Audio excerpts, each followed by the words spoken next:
কিরে, তুই এবছরে রোজা রাখবি তো? আগের বছরে তো আমরা দুজনের কেউই রোজা রাখতে পারলাম না। আমি কি করব বল, আমার মা তো আমাকে রোজা রাখতে দেয় না, শুধু বলে যে তুই বাচ্চা, তুই রোজা রাখতে পারবি না, এরকম বলে বলে আমাকে খাবার খাইয়ে দেয়। সেটা তো আমাকেও, আমার মাও তো ঠিক এইভাবেই বলে বলে রোজা করতে দেয় না, কিন্তু আমার তো খুবই ইচ্ছা করে রোজা করার। বড়রা কত সুন্দর রোজা করে, আর ওদেরকে দেখে আমারও রোজা করার ইচ্ছা করে। আসলে কি জানিস তো, আমরা তো প্রায় দিনই রোজা রাখি, সেটা রোজার মাস হোক আর অন্য কোনো মাস। আমার মা অনেক কষ্ট করে লোকের বাড়ি থেকে খাবার চেয়ে নিয়ে আসে, সেই জন্য মা আমাকে রোজা রাখতে দেয় না। আমি যদি একদিন না খাই তাহলে তো আমার মাথা ঘুরে যায়। হ্যাঁ, সে তো আমি জানি। এই জানিস মিষ্টি, কালকে আমি তোদের বাড়িতে খাবার নিয়ে যাচ্ছিলাম, কিন্তু এই বৃষ্টির কারণে আমি যেতেই পারলাম না। দেখতেই তো পাচ্ছিস আকাশের অবস্থা কেমন, তাই জন্য মা আমাকে বাড়ি থেকে বের হতেই দিল না। না না, তোকে আমাদের বাড়িতে খাবার নিয়ে যেতে হবে না, লোকজন দেখলে অনেক হাসাহাসি করবে। আর আমিও ভাবছি এবার থেকে আমিও মায়ের সঙ্গে মায়ের মতো রোজা রাখা শুরু করব। আর আমাদের তো রোজার মাস পড়েই গেছে, এবার রোজা শেষ হওয়া মানেই ঈদ চলে আসবে। এই ঈদে আমরা অনেক আনন্দ করব। আচ্ছা মিষ্টি, এবার কিন্তু তোকে একটা ভালো জামা পরতে হবে। দেখ, ওরকম পুরানো জামা পরে আমাদের বাড়িতে আসলে মা আমাকে খুব বকবে, তাই আমি ভাবছি এবার আমার একটা নতুন জামা তোকে দিয়ে দেব। তুই ওরকম ছেঁড়া খোড়া জামা পরে একদমই আমাদের বাড়িতে আসবি না, ঠিক আছে? আর বিশেষ করে ঈদের সময়। এভাবেই তারা দুই বান্ধবী কথা বলতে বলতে স্কুলের দিকে যায়। পায়েল এবং মিষ্টি দুই বান্ধবী ছিল, তারা দুজনেই ক্লাস 7-এ পড়ে। পায়েল ছিল ধনী পরিবারের মেয়ে। পায়েলের মা প্রিয়াঙ্কা এবং বাবা রতনের একটা বিজনেস আছে, আর তারা দুজনেই সেই বিজনেসের দায়িত্ব খুবই যত্ন সহকারে পালন করে। অন্যদিকে মিষ্টি ছিল গরিব পরিবারের মেয়ে, তার বাবা ছিল না, সে তার মায়ের সঙ্গে থাকতো, কিন্তু তাদের দুজনের মধ্যে বন্ধুত্ব গভীর ছিল। তারা প্রত্যেকদিনই একসঙ্গে স্কুলে যেত, আবার একসঙ্গে বাড়িতে ফিরত। আজকেও তারা দুজনেই একই সঙ্গে বাড়িতে ফিরে যায়। এভাবেই দেখতে দেখতে কিছুদিন কাটে। একদিন মিষ্টি তার মাকে বলে, মা, আজকে আমি তোমার সঙ্গে রোজা করব। সবার কাছ থেকে খাবার চেয়ে আনতে তোমার কত কষ্ট হয় বলো তো? তুমি আমার জন্য শুধু শুধু কেন সবার কাছ থেকে খাবার চাইতে যাবে? এটা তো রোজার মাস, আর তুমি তো রোজা করছো। রোজা রেখে তোমাকে আমার জন্য বাড়ি বাড়ি খাবার চাইতে যেতে হবে না, আমিও তোমার সঙ্গে রোজা করব। না রে মা, তুই এতটা বড়বেলা রোজা করে কি করে থাকবি? তুই এখন অনেক ছোট, তুই চিন্তা করিস না, আমি তোর জন্য ঠিক খাবার নিয়ে আসবো।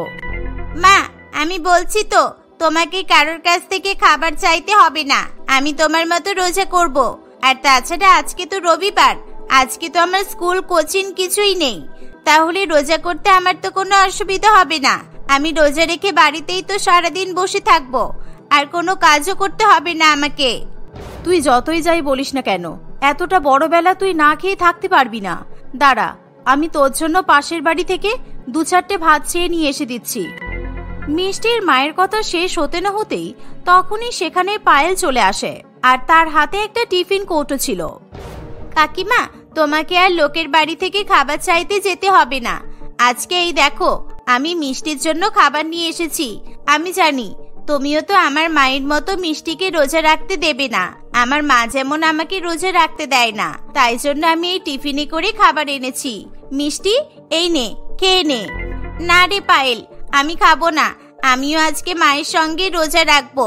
মা তো প্রত্যেকদিন রোজা করে, আর আমি কি একদিন রোজা রাখতে পারবো না? আচ্ছা ঠিক আছে, তুই রোজা রাখবি বলছিস তো ঠিক আছে রাখ, আমি তোকে আর বারণ করব না। তুই আমাকে টিফিনটা দিয়ে যা, ওর যখন খিদে পাবে আমি তখন ওকে খাইয়ে দেব। এই বলে মিষ্টির মা পায়েলের হাত থেকে টিফিনটা নিয়ে রেখে দেয়।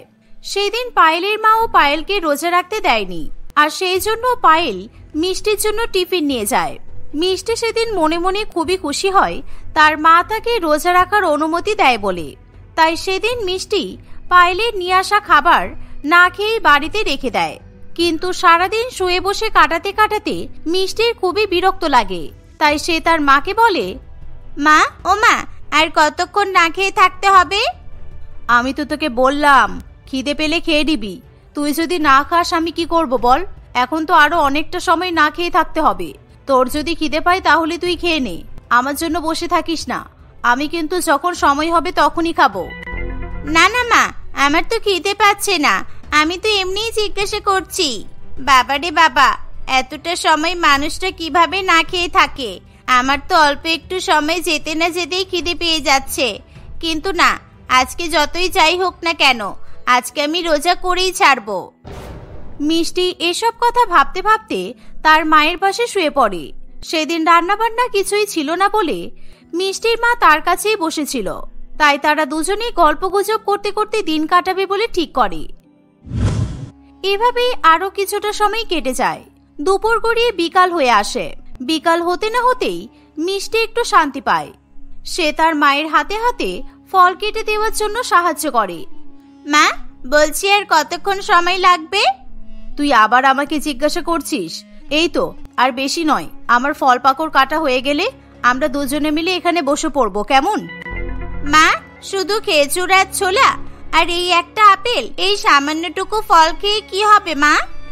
এই সামান্যটুকুই ফল আছে, আর তাছাড়া আমি তো এগুলো খেয়েই রোজা রাখি, আবার এগুলো খেয়েই রোজা খুলি। কি করব বল? আমার কাছে তো বেশি টাকা নেই, তাই আমি বেশি বেশি তোর জন্য ফল পাকড় কিনে আনতে পারলাম না। আজকে এটাই খেয়ে নে, কেমন? এই বলে মিষ্টির মা ফল কেটে মিষ্টিকে সঙ্গে নিয়ে বসে পড়ে এবং তারা সময়ের জন্য অপেক্ষা করতে থাকে। আজকে মিষ্টির প্রথম রোজা ছিল, আর তার মা তাকে শুধুমাত্র ফল হিসেবে আপেল কিনেই খাওয়াতে পারে। অন্যদিকে পরের দিন পূজার দেখা দেখি পায়েলও রোজা রাখে। পায়েল এবং মিষ্টি দুজনে মিলে স্কুলে যেতে যেতে বলে, মিষ্টি, আজকে আমি রোজা রেখেছি, তুই আজকে রোজা রাখিসনি? হ্যাঁ, আমিও রেখেছি। জানি না কতক্ষণ রাখতে পারবো, কিন্তু তবুও চেষ্টা করব। আজকে তুই যেহেতু রোজা রেখেছিস, তাহলে আমিও রাখবো। জানিস, আজকে আমার প্রথম রোজা বলে মা অনেক কিছু ফল পাকড় আর আরো অনেক জিনিস রান্না করবে বলেছে, সব আমার পছন্দের। মিষ্টি, তোর মা তোর জন্য কি বানাচ্ছে? আর কালকে তো তুই প্রথম রোজা করেছিলিস, তোর জন্য কি বানালো তোর মা? মা তো আমার জন্য শুধু আপেল কিনে এনেছিল, এছাড়া আর কিছু কেনার মতো মায়ের কাছে টাকা ছিল না, তাই মা আমার জন্য আর কিছু বানাতে পারেনি। আমি যদি জানতাম তাহলে আমি বাড়ি থেকে কিছু খাবার দিয়ে আসতাম। আমি ভাবলাম হয়তো তোর প্রথম রোজাতে তোর মা তোর জন্য অনেক কিছু করবে, সেই জন্য আমি আর গেলাম না। ঠিক আছে, তুই চিন্তা করিস না, আজকে আমার জন্য আমার মা অনেক কিছু বানাবে, তাই আজকে আমি তোর জন্য খাবার নিয়ে যাব, কেমন? তোর মা যদি তোকে কিছু বলে তাহলে তখন তুই কিভাবে আসবি? না না, তোকে আমার জন্য কিছু নিয়ে আসতে হবে না, আমার বাড়িতে যা হবে আমি তাই খাবো। এভাবেই মিষ্টি এবং পায়েল কথা বলতে বলতে স্কুলে পৌঁছায়। তারা দুজনে মিলে স্কুলে খুব আনন্দ করে সময় কাটায়। স্কুল ছুটির পর তারা দুই বান্ধবী মিলে কথা বলতে বলতে বাড়িতে ফিরে যায়। এভাবেই দেখতে দেখতে কিছুদিন কাটে। একদিন পায়েল তার নতুন জামা নিয়ে মিষ্টিদের বাড়িতে যায়। মিষ্টি, এই দেখ, আমার বাবা আমার জন্য অনেক কটা ড্রেস কিনে দিয়েছে, আর এটা আমার সবচেয়ে পছন্দের ড্রেস, তাই আমি তোকে দেখাতে এসেছি। তোর কেমন লেগেছে আমার ড্রেসটা? সত্যি তোর জামাটা অনেক সুন্দর, আমার খুব পছন্দ হয়েছে। আমার জামাটা তোর পছন্দ হয়েছে? এই নে, তাহলে এবছরে ঈদে আমরা দুজনে মিলে একই জামা পরবো। তুই আমার এই জামাটা নিয়ে নে, আমি বাবাকে সেম আমার জন্য আর একটা জামা কিনে আনতে বলে দেব। না না পায়েল মা, তোমার জন্য তোমার বাবা হয়তো এই জামাটা অনেক দাম দিয়ে কিনে এনেছে, আর তুমি যদি জামাটা আমাদের মতো গরিবদেরকে দিয়ে দাও, এটা জানতে পারলে তোমার বাবা মা অনেক রাগ করবে। তুমি এই জামাটা নিয়ে যাও। না কাকিমা, আমি তো এই জামাটা নিয়ে যেতে পারবো না। মিষ্টির তো এই জামাটা পছন্দ হয়েছে, তাই আমি এই জামাটা মিষ্টিকে দিয়ে যেতে চাই। আগের বছর তো মিষ্টি অনেক পুরানো জামা পরেছিল, আর ওটা দেখে আমার খুবই খারাপ লেগেছিল। বন্ধুরা ওকে নিয়ে কত হাসি মজা করছিল জানো, আর সবাই তো কত সুন্দর সুন্দর জামা পরেছিল, তার মধ্যে শুধু মিষ্টি কেমন একটা ছেঁড়া ফাটা জামা পরেছিল, আর এটাতে কিন্তু মিষ্টিরও খুব খারাপ লেগেছিল, তাই তো মিষ্টি? হ্যাঁ মা, তাই তো, আমাকে নিয়ে ওরা অনেক মজা করেছে। আমি ওদেরকে এবছরই দেখিয়ে দিতে চাই আমার বান্ধবী আমাকে কত সুন্দর জামা দিয়েছে। হ্যাঁ মিষ্টি, তুই একদম ঠিক বলেছিস। এই নে, তুই তাহলে আমার জামাটা রেখে দে, আমি আজকে বাবাকে বলবো এরকম সেম একটা জামা কিনে দিতে। এই বলে পায়েল মিষ্টিকে তার নতুন সুন্দর জামাটা দিয়ে চলে যায়। সেদিন পায়েল বাড়িতে গিয়ে তার বাবাকে বলে, বাবা, তুমি আমাকে কালো রঙের যে জামাটা কিনে দিয়েছিলে ওটা আমি আমার বন্ধু মিষ্টিকে দিয়ে দিয়েছি। আসলে মিষ্টির মা তো মিষ্টিকে জামা কিনে দিতে পারবে না, তাই জন্য আমি আমার জামাটা ওকে দিয়ে এসেছি। তুমি আমাকে ওরকমই একটা সেম জামা কিনে এনে দেবে, তাহলে আমরা দুজনে একই জামা পরতে পারবো। তুই তোর গরিব বান্ধবী কত সুন্দর আর অত দামি একটা জামা দিয়ে চলে এলি। ওটা আমি কত টাকা দিয়ে কিনেছিলাম জানিস? মার্কেটে নতুন এসেছিল, আর সেই জন্যই আমি তোর জন্য নিয়ে এসেছিলাম, আর তুই সেই দামি জামাটাই দিয়ে দিলি। তোমার মেয়ে তো সব জিনিস ওর বন্ধু মিষ্টিকেই দিয়ে আসে। আসলে মিষ্টির বাবা নেই তো, আর ওর মা মিষ্টিকে ভালো কিছু করে খাওয়াতে পারে না, তাই পায়েল যা খায় সেটাই মিষ্টিকে দিয়ে আসে। আর আজকে ওর নতুন জামা যেটা দেখাতে নিয়ে গিয়েছিল সেটা দিয়ে চলে এসেছে। শোনো না, তুমি বরং ওর জন্য ওরকমই একটা সেম জামা কিনে এনে দেবে, তাহলে দুই বান্ধবী এবছরে ঈদে একই জামা পরতে পারবে। পায়েল তো গরিব মানুষদেরকে আমার টাকা পয়সাগুলো বিলিয়ে বেড়াচ্ছে, আর তুমিও তাকে সাহায্য করছো। তুমি ওকে বারণ করতে পারো না? ওই রকম গরিব ভিখারিদের জামা কাপড় খাবার দাবার যেন আর না দেওয়া হয় বলে দিলাম। তুমি এসব কি বলছো?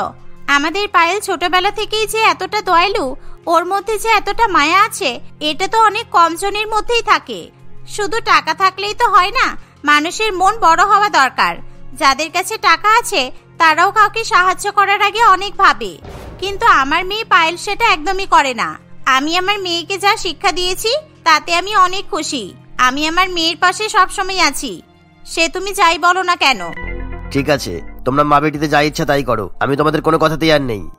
এই বলে রতন সেখান থেকে চলে যায়। পায়েল তার মায়ের মুখে এই কথা শুনে খুবই খুশি হয়। রতনবাবু পায়েলকেও পরের দিন অফিস থেকে ফেরার সময় ঠিক একই রকম একটা জামা কিনে নিয়ে এসে দেয়, আর এটা দেখে পায়েল খুবই খুশি হয়। বাবা, আমি তো ভেবেছিলাম তুমি হয়তো আমার জন্য এরকম জামা কিনে আনবে না। সত্যি বাবা, আজকে আমি অনেক খুশি। আজ আমার জন্য আমার বান্ধবী নতুন জামা পরতে পারবে, আর আমাদের দুজনের জামা একই রকম, এটা দেখে আমার বন্ধুরা অনেক হিংসা করবে। পায়েলের কথা শুনে তার বাবা মা দুজনেই খুবই খুশি হয়। এভাবেই গরিব এবং ধনী বান্ধবী দুজনে মিলে রোজার মাসটা খুবই হাসি খুশি কাটাতে থাকে। তারা ঈদের জন্য দিন গুনতে থাকে।